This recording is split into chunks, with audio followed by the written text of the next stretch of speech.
Beatriz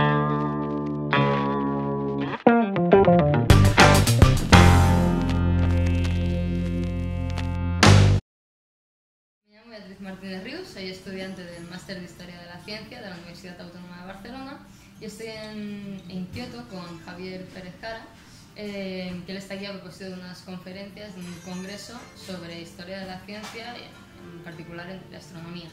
Entonces, Javier Pérez Jara es profesor de filosofía en la Universidad de Estudios Extranjeros de Pekín. Mi intención con esta entrevista es aclarar algunas dudas que a mí, que tengo formación científica, y bueno, pues a gente que se está introduciendo como yo en este campo, pues nos puedan surgir. Y es que cuando uno se introduce en la historia de la ciencia, pues se da cuenta de que es imprescindible primero tener una idea de qué es y qué no es la ciencia. Entonces, claro, te das cuenta de que cuál es la disciplina que debe dar esta respuesta, porque no es ni la biología, ni son las matemáticas, ni es la física, sino que, bueno, ni tampoco la historia, sino que debe ser una respuesta filosófica. Entonces, bueno, pues me gustaría que nos hiciera una pequeña introducción de cómo abordar el estudio de la historia de la ciencia desde una perspectiva filosófica. Pues, hola, muchas gracias. Pues no sé, lo primero que se me ocurre, es decir, la historia de la ciencia es una disciplina que ha ido aumentando pues, en las últimas décadas, que cada vez los departamentos son más grandes, se invierte más, etc. Y también pues es importantísima, pero claro, el problema de la historia de la ciencia es que da por supuesto que es la ciencia, porque si ves los departamentos de universidades que se dediquen a historia de la ciencia, a veces pues se dedican incluso a la astrología, a la adivinación, a la frenología, a todo tipo de cosas que nosotros no consideramos, digamos, científicas y que sin embargo entroncan, porque claro, no se puede empezar desde cero. Y luego el problema también es que hay filósofos como Fichte o como Husserl o como Hegel o incluso Mario Bunge, cuando habló de ontología científica, que dicen que la filosofía es una ciencia, incluso la ciencia en mayúscula, la doctrina de la ciencia, del idealismo alemán y todo el rollo, que es decir, con lo cual la cosa es tremendamente confusa, porque por ejemplo en el caso de la astronomía, a veces proyectamos nuestras concepciones actuales hace miles de años, pero en la mayoría de sociedades, exceptuando por ejemplo los griegos y demás, en algunos autores, en algunos puntos específicos, la mayoría de sociedades mesopotámicas o la mayoría de sociedades en general, por ejemplo en China o Japón, que estamos aquí, la astronomía no es una disciplina autónoma, sino que es un conjunto de prácticas y de saberes totalmente entretejidos con rituales ligados a la agricultura, con rituales ligados a la política, con concepciones mitológicas del universo, con concepciones míticas o pseudometafísicas del ser humano, y entonces nosotros vamos con un bisturí. Claro, entonces el historiador, por ejemplo, de la ciencia, que da por supuesto que va a estudiar astronomía, claro, se encuentra cuando va a estudiar, por ejemplo, en el caso de la astronomía mesopotámica, de la astronomía egipcia, de la astronomía china, de la astronomía coreana o japonesa, en que aquello es un embrollo completamente de hilos, y los hilos remiten a la agricultura, a la división del tiempo, a la legitimación del emperador, a la legitimación. Es muy difícil donde cortar. La polémica fundamentalmente entre los historiadores de la ciencia, a veces los filósofos de la ciencia, yo he tenido un poco de polémica incluso estos días, es que algunos historiadores de la ciencia decían, bueno, la filosofía de la ciencia, ¿qué aporta? Porque claro, nosotros los historiadores de la ciencia estudiamos la ciencia y los filósofos de la ciencia, como si fuese un cuerpo unitario, como cuerpo de bomberos y demás, dicen que ellos dan unos métodos, unas herramientas que nosotros tenemos que aplicar. Y no, claro, no se trata de eso, se trata de que la consideración de qué es la ciencia es una consideración metacientífica, porque la ciencia de la ciencia no existe. Entonces hay ciencias, es decir, en lugar lo que hay que romper, porque tendemos siempre con el pensamiento, digamos, estas ideas fuerza de la ciencia, la cultura, la religión, no sé qué, a realidades tremendamente heterogéneas, complicadísimas, a meterla en rótulos monolíticos, ¿no? Y como ciencia versus religión, como Batman versus Superman, etcétera, o como la cultura contra la razón, o la razón contra la pasión, o la civilización contra la naturaleza. claro, esos son modos casi pseudo, no son mitológicos, son metafísicos, porque lo que estás hipostasiando y sustancializando cosas, pero ves que la realidad es tremendamente más complicada. Entonces, hay ciencia, por ejemplo, puede estudiar el aspecto sociológico de la ciencia, ¿no? Y dice, bueno, pues una ciencia es, por ejemplo, la física,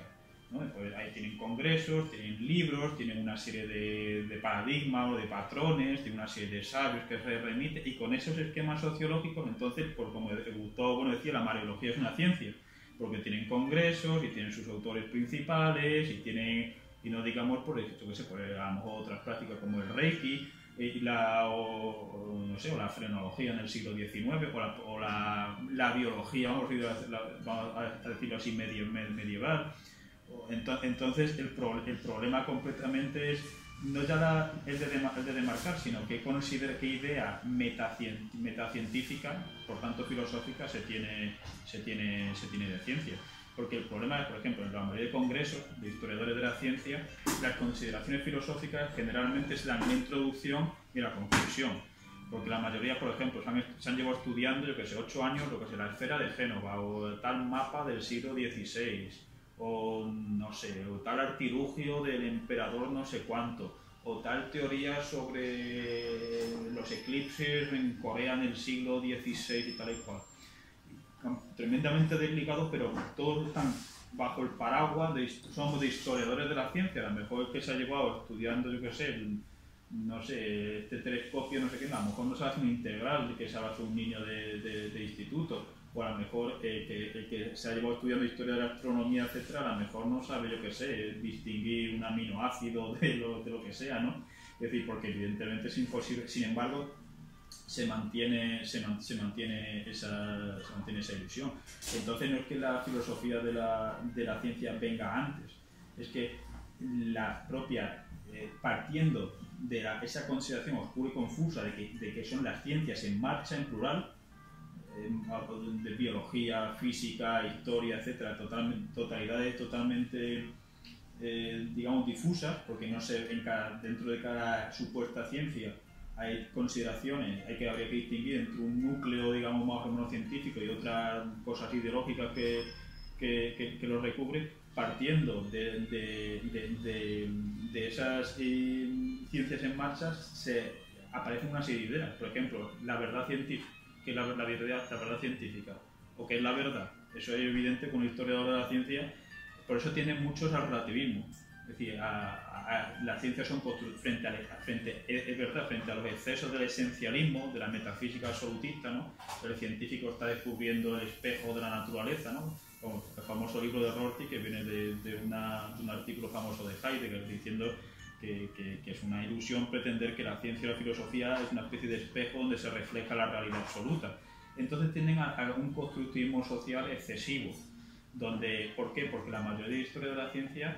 aunque en su campo sean muy tremendamente competentes, cuando se trata de abordar qué es la disciplina y historia de la ciencia, patinan fundamentalmente en consideraciones ontológicas. Claro, es que no tiene por qué patinar si han estudiado, si se han meditado sobre eso. Pero claro, si se han llevado 20 o 30 años, que es tremendamente necesario esa labor, estudiando tales o cuales cosas concretas en tal o cual país, y luego ya progresa la ciencia, la verdad, la cultura, claro, ahí ya se meten a veces en camisas de 11 varas, porque ese constructivismo social llega a una especie de relativismo según el cual pues la consideración, las ciencias pues se han ido creando por motivos históricos, sociológicos, culturales. Y claro, tan ciencia es una cosa como la otra y demás, y entonces claro, no tiene una ontología detrás. Es decir, en su crítica al esencialismo, al absolutismo de la metafísica, a veces ha sido tan grande que se ha llevado, como una ola, se ha llevado una ontología que pueda decir, bueno, realmente, ¿por qué la tecnología funciona? Por una construcción social. Realmente en la verdad científica, es decir, hay una identidad, puede hablarse de relaciones necesarias en física o en biología o en matemáticas, etcétera, porque ya implica una ontología, implica ya el análisis de la idea de necesidad, de existencia, las relaciones entre los seres humanos y una realidad que está dada a escala de esos seres humanos, y los seres humanos están dados a escala de los universos. Implica unas cuestiones ontológicas tan complicadísimas que prefieren no meterse. y sin decir, no, hombre, no voy a ser totalmente relativista, porque luego, claro, luego tienen que decir, bueno, vivimos en la era Trump, donde el presidente de los Estados Unidos decía que las vacunas provocaban autismo, o negaba el cambio climático. Entonces, claro, no podemos, los excesos del relativismo no podemos llegarlo, porque si nos llegamos a la era de la sin razón, Trump y demás, pero no tienen tampoco ningún criterio, porque ¿qué tiene? El consensus omni, pues entonces es verdad, yo sé, la medicina del Renacimiento es verdad. ¿Qué criterios tienen? Criterios sociológicos, son criterios puramente relativos. Entonces al final desembocan, quieran o no, cuestiones sobre la verdad, sobre las relaciones, sobre qué es la necesidad de la existencia, sobre el conocimiento humano, los límites del conocimiento humano, si la constitución entre diferentes ciencias, porque por ejemplo Leibniz, muchos, incluso el Círculo de Viena tenía el proyecto de la matesis universal, de una ciencia universal, según la cual las distintas ciencias encajarían completamente en una única ciencia. Pero eso no se produce por razones sociológicas y culturales, la división, o es por motivos ontológicos, porque las ciencias estudian, como la teoría del cierre categorial de Gustavo Bueno dice, por la propia discontinuidad ontológica del universo por encima de la voluntad humana. Entonces esas cuestiones son cuestiones filosóficas. Bueno, aprovechando que has estado aquí dando esta conferencia sobre astronomía en Japón en el periodo Edo, me gustaría que nos hicieras un pequeño resumen de qué ha sido esta conferencia. Bueno, lo que he hablado fundamentalmente es de una historia filosófica de la astronomía japonesa, que significa ir un poco más allá de Renshaw y otros autores que hablan de una historia cultural, de la historia japonesa, y tratar de entender que la concepción de los cielos y de las estrellas y de los cuerpos celestes y demás que la civilización japonesa ha tenido a lo largo de cientos de años depende de factores políticos, culturales, religiosos, etcétera, que por tanto necesita una visión filosófica, no en el sentido de prescindimos de las otras visiones, sino todo lo contrario. La visión filosófica sin las otras visiones historiográficas, técnicas, etcétera, no es nada, se disuelve completamente. Es decir, la filosofía como saber de segundo grado requiere esos saberes primero, pero llega un momento en que esos propios saberes te lanzan una serie de ideas o de grandes preguntas que los desbordan, ¿no? Entonces, por criticar por una parte la idea de que de Japón simplemente ha sido un pobre espejo donde se han reflejado culturas más potentes como China o Corea o España, Portugal, etc. No porque en determinadas instituciones esas civilizaciones no tuviesen a veces unas instituciones más potentes que Japón, y Japón las acoge, sino porque Japón ha sabido filtrarlas, adaptarlas, refinarlas, a veces hacerlas, pulirlas, etc. Y entonces, pues, en ese sentido, ¿no? Una de las ideas fundamentales era, yo empezaba, digamos, con la introducción de, digamos, el trasfondo chino y coreano, pero sobre todo chino de la astronomía japonesa, y luego de que va del siglo VI al siglo XVI, fundamentalmente, con la evolución de los jesuitas, como los jesuitas traen manuales de supuestamente astronomía, pero que son de lo que llamaríamos filosofía natural, que es metafísica fundamentalmente tolemaico-aristotélica. Y como los jesuitas, al traer eso, pues, digamos, rompen o empiezan a romper por primera vez una visión chino-coreana, que era la que se mantenía en Japón durante cientos de años. Entonces, claro, mucha gente dice, bueno, ¿por qué los jesuitas? Porque aquí también vienen, que más tarde vienen agustinos y franciscanos y dominicos, ¿por qué los jesuitas traen estos libros? Yo creo que la hipótesis fundamentalmente es como un arma de conversión para la evangelización. Es decir, traen libros en el siglo, entran fundamentalmente, digamos, en el periodo Sengoku Jidai, donde los grandes señores de la guerra donde los señores feudales son grandes señores de la guerra, donde el emperador prácticamente no tiene ningún poder real, donde Japón está dividida entre los daimyo, que están, el clan Otomo, los distintos clanes están luchando entre sí. Entonces viene San Francisco Javier, vienen otros jesuitas, ellos siguiendo el principio de la religión del príncipe, la religión del pueblo va a seguir, digamos, va a seguir la religión del príncipe, y que bueno, ponerse a convertir campesinos uno a uno no tiene sentido, porque además Desde un punto de vista filosófico, el cristianismo del siglo XVI pues tampoco tiene muchas más cosas que aportar a lo que pudiese tener el Shinto, el budismo, el neoconfucianismo y demás, porque valores, yo qué sé, de la compasión o valores de ese tipo evidentemente estaban en religiones japonesas, la piedad filial en el confucianismo, toda la compasión, y luego no hay que olvidarse evidentemente que los jesuitas traen armas, traen mosquetones y demás, y estamos en el siglo XVI, XVII, donde en Europa, porque hay gente que luego habla de la intolerancia japonesa fundamentalmente con Hideyoshi y luego con Tokugawa y demás contra los cristianos, pero imagínate que hubiese pasado si una delegación de sacerdotes budistas y shinto pues desembarca en España o en Portugal en el siglo XVI y empieza allí a abrir templos budistas y shinto y dice esto de Cristo, esto todo falso, esto vaya al infierno completamente. Es que no, antes de desembarcar en el puerto pues estarían en la cárcel o algo peor, ¿no? Porque la cuestión es que esta historia política está totalmente relacionada con la astronomía, porque como decía, los jesuitas vienen con estos libros,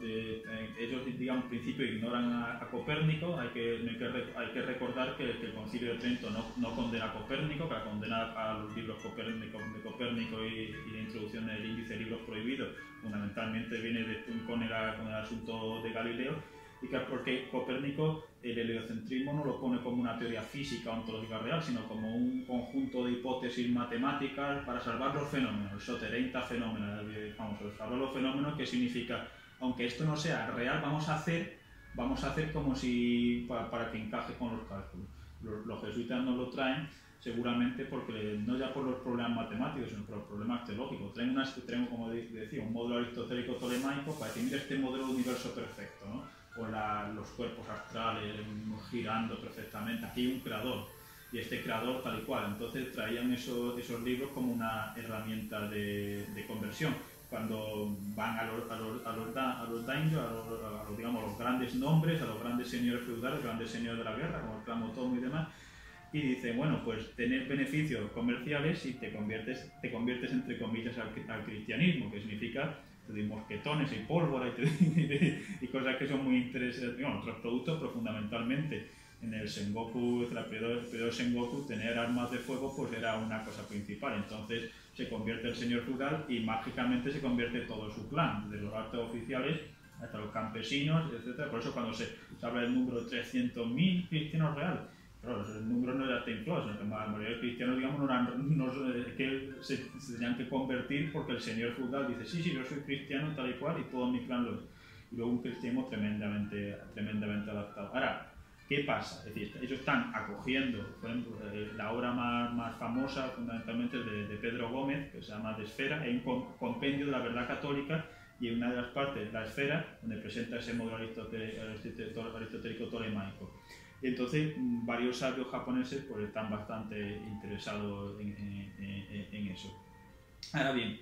lo que ocurre es fundamentalmente con la unificación de Japón, es decir, cuando esos clanes pues, van... Bueno, la historia más o menos la conoce todo el mundo, ¿no? Cuando esos clanes, cuando se va unificando el asunto, ven por una parte pues, lo obvio, es decir, que España y Portugal, no hay que olvidar también que la corona española y portuguesa están unidas, es decir, que Portugal pertenece, digamos, al Imperio Español de Felipe II a Felipe IV, aunque las administraciones tenían un gran grado de independencia, es decir, Portugal en teoría no podía tenía que pasar las cosas en Madrid, veían lo que estaba pasando. Entonces están enviando jesuitas pues como puntas de lanza como caballos de Troya para una posterior invasión económica, militar, etc. Porque claro, lo que vienen a decirte, y eso hay sabios japoneses que lo dicen, lo que vienen prácticamente a decirte es el representante, el Dios verdadero en la tierra, están los estados pontificios y demás, y todos por la doctrina de la sumo potestatis y demás, todos los monarcas le deben obediencia y hay que cerrar vuestros templos y tal y cual. Entonces, claro, cuando se enteran, digamos, de cuáles son sus planes, y por otra parte, Hideyoshi, digamos, el segundo gran unificador, ¿no? Acusa a los jesuitas de estar también en la trata de esclavos japoneses, incluso de esclavas sexuales y demás, que tal y cual, y dice, bueno, pues se entiende que los cristianos, con ellos los jesuitas, que es lo que están trayendo estos libros de astronomía y demás, son son parte del enemigo que nos quiere conquistar políticamente, ¿no? Entonces hubo una rebelión, la represión se recrudece, y entonces la cuestión es que lo gracioso es que durante las primeras décadas del periodo Edo, los japoneses, los oficiales del shogunato Tokugawa, se creen la propaganda jesuítica de que ese modelo ptolemaico aristotélico es una unidad irrompible con la teología cristiana, y entonces condenan, y hay una condena de realmente defender ese modelo. Pero claro, pasan las décadas y dicen, bueno, a lo mejor podemos coger unas cosas y no coger otras, ¿no? Entonces, en el siglo XVII, fundamentalmente, pues ya hay 3 o 4 tratados importantes donde por altos oficiales, es decir, en el siglo XVIII, antes de que el octavo shogun, digamos, abra las puertas a la astronomía holandesa y demás, hay un interés por los altos oficiales del shogunato Tokugawa de saber lo que está pasando y de la cosmología jesuítica. Entonces ellos desprenden, digamos, la parte teológica o la parte, digamos, mitopoética y demás, y se centran y la filtran desde su esquema neoconfuciano, desde su esquema budista, y entonces es gracioso porque a veces lo aceptan, pero con un precedente budista, con un precedente confuciano, y dicen, bueno, es que esto ya lo sabíamos porque Confucio había dicho esto, o Buda, o la cosmología budista. Otra vez dice, esto es verdadero, pero no totalmente. Otras veces, pues, como la rechazan completamente, como la teoría de los 4 elementos y de letra y demás, pero ahí se está viendo que incluso en la parte más dura del más teóricamente inflexible, ¿no? del periodo Edo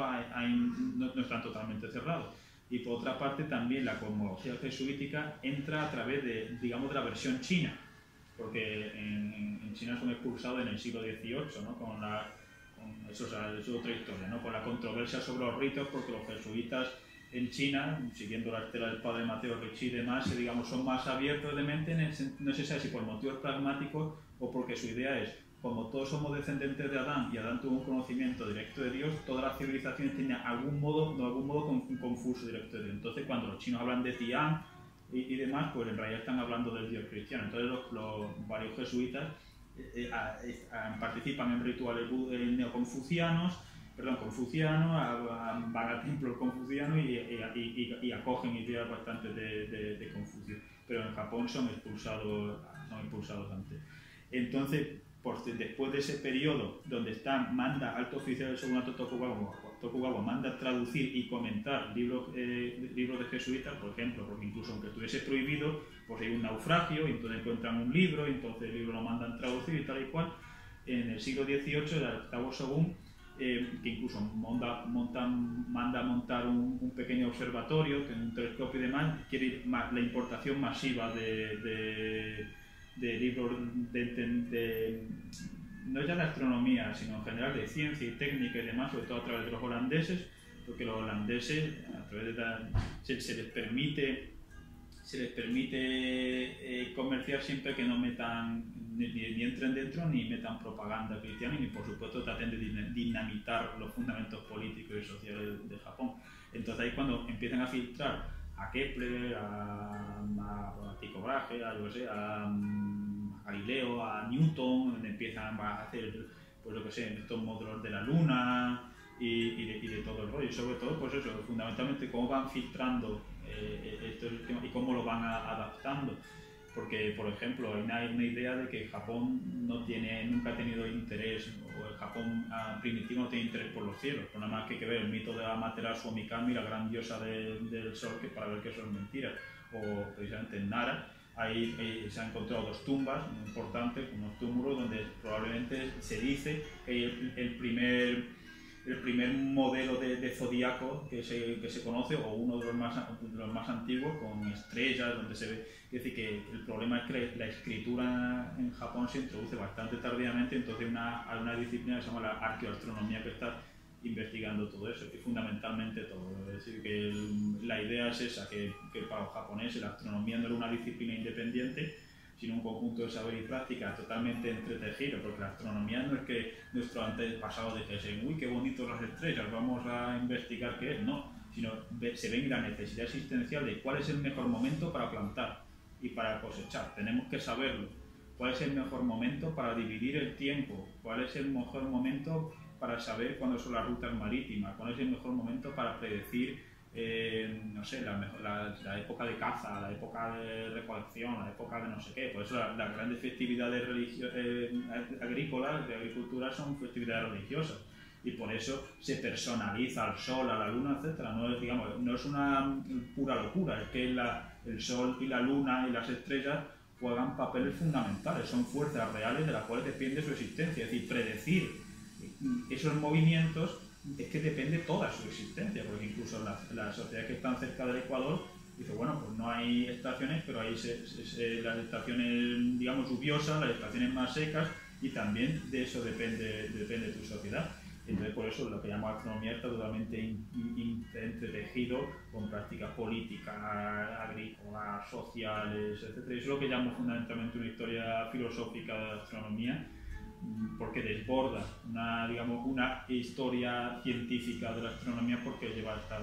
idea de cómo las categorías religiosas, las categorías políticas y todo esto pues van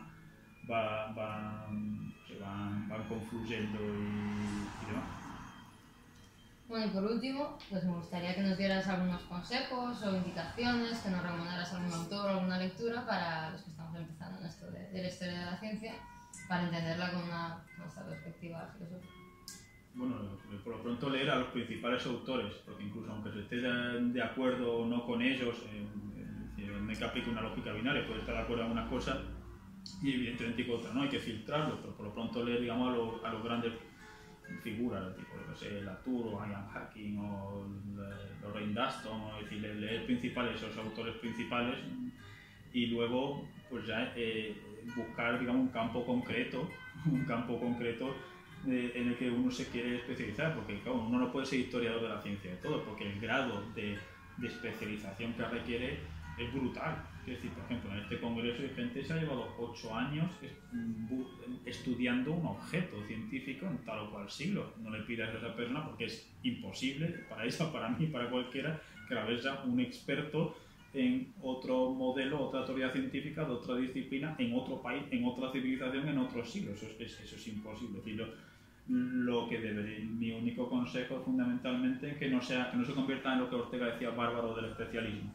Dice, porque el especialista es un bárbaro, eso no significa que no haya que ser especialista, se especializa en algo, pero es decir, yo trato de especializarme en algunas cosas, porque no puedo especializarme en todo, es imposible, no hay tiempo, hay que elegir, pero trato de tener unas ideas generales sobre todo. Entonces, estudiar los principales, digamos, historiadores de la ciencia actual, los principales filósofos de la ciencia actual. Por supuesto, si los que hablan español, por la teoría del cierre categorial de Gustavo Bueno, yo creo que es fundamental, porque demuestra, a mi juicio, con argumentos, digamos, dialécticos, no dogmáticos, de que la perspectiva noseológica se reduce a una perspectiva ontológica. Y por tanto, que aunque muchos historiadores de la ciencia traten de evadirse, tarde o temprano se acaba en la cuestión de la verdad científica, si la diferencia, la constitución entre ciencias plurales se debe a motivos sociológicos o a motivos estructurales de la materia, a discontinuidades ontológicas reales, si hay relaciones necesarias o todo es contingente por una pura construcción social contingente, etc., ¿no? Entonces, pues sencillamente, pues que tengan una mira, digamos, más o menos, que no se agobien por la cantidad, evidentemente, de material, porque esto es como una foto, es decir, uno puede hacer un zoom, y luego con ese zoom pues tratar de decir, es imposible tratar de ver ese cuadro, pero siempre puedes tener una perspectiva más global y luego hacer zooms específicos, ¿no? De acercamiento específico de este cuadro y demás, porque la gente que se lleva toda la vida así, con la lupa,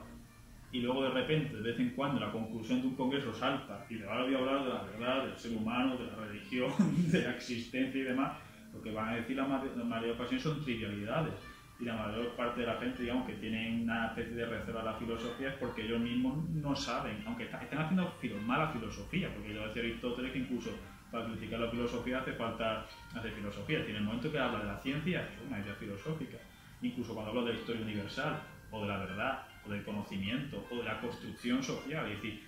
decir, todas las ciencias son construcciones sociales en general. Porque claro, la sociología te puede decir, no, estos elementos de la física del siglo XVIII pues están construidos socialmente en este sentido, tal y cual, pero ya en general, decir que la ciencia no existe, es decir, lo que es una pluralidad discontinua de ciencias que no se reducen unas a otras, fundamentalmente por motivos ontológicos, por la discontinuidad real de las cosas, que las ciencias no agotan su campo. Es decir, que si, por ejemplo, que la biología, eso lo dice Heidegger muy bien, pero muchos otros, es decir, sin negar el sustrato biológico, porque todos los espiritualistas te lo niegan, es decir, no, pero es que la biología estudia una perspectiva, una dimensión, pero que hay muchas otras perspectivas, muchas dimensiones que la biología no estudia, ni que la historia. Eso no significa que no siendo la biología, no, es una parte, es una dimensión, como un poliedro que hay que ver, una cara que hay que ver fundamentalmente, pero hay que ver otras caras, y la reunión de todas las caras ni siquiera es el total, porque la filosofía no es la enciclopedia de la ciencia, porque la enciclopedia de la ciencia no te resuelve qué es el ser humano, qué es la verdad, qué es la existencia, qué es la justicia, si las religiones son verdaderas o falsas, si el análisis de Dios, etc. Es decir, eso no te lo va a resolver en absoluto. Y sencillamente, pues, es decir, que no solamente mi consejo aquí es que no solo estudien lo del máster o del doctorado, etc., sino que yo la mayoría de cosas que he aprendido de filosofía la he aprendido al margen de la facultad. Es decir, o al margen de los criterios de la facultad, porque yo iba a hablar con otros profesores especialistas, aunque no estuviese en mis cursos, para hacer preguntas o sacando libros o preguntar o cosas, es decir, que sean curiosos, porque como solamente te limitas, depende de la contingencia de los profesores que te toquen, si son buenos, si son malos, cómo pues, evaden la respuesta. ¿Qué es la ciencia? Bueno, algo que empieza en Grecia, otro no, en Babilonia, ¿no? En Egipto, bueno, pero ¿por qué? ¿Y la astrología ciencia? No, bueno, yo qué sé. Que decir, que para entrar en esos debates, que traten que se hagan en primer lugar con un buen libro o con varios libros buenos de lo que se llama Historia Universal, para entender la estructura fundamental de las principales civilizaciones mesopotámicas, egipcias, semítico-cananea, la India, China, Japón, las principales áreas de difusión. Y luego, pues, que cuando quieran hacer zoom, que lo hagan, pero que no pierdan nunca esa perspectiva, digamos, global o general, porque si no estás como en un bosque totalmente perdido. Es decir, por ejemplo, aquí estamos en Kioto, y Kioto es un concepto abstracto, imagínate que no supiese dónde estamos, o estuviésemos con el zoom diciendo, ¿dónde estoy? Hay calles, no, estoy en Kioto, estoy en Japón, estoy en no sé qué, estoy en no sé cuánto, que no pierdan ese enfoque, sencillamente. Bueno, pues nada, muchísimas gracias. Gracias.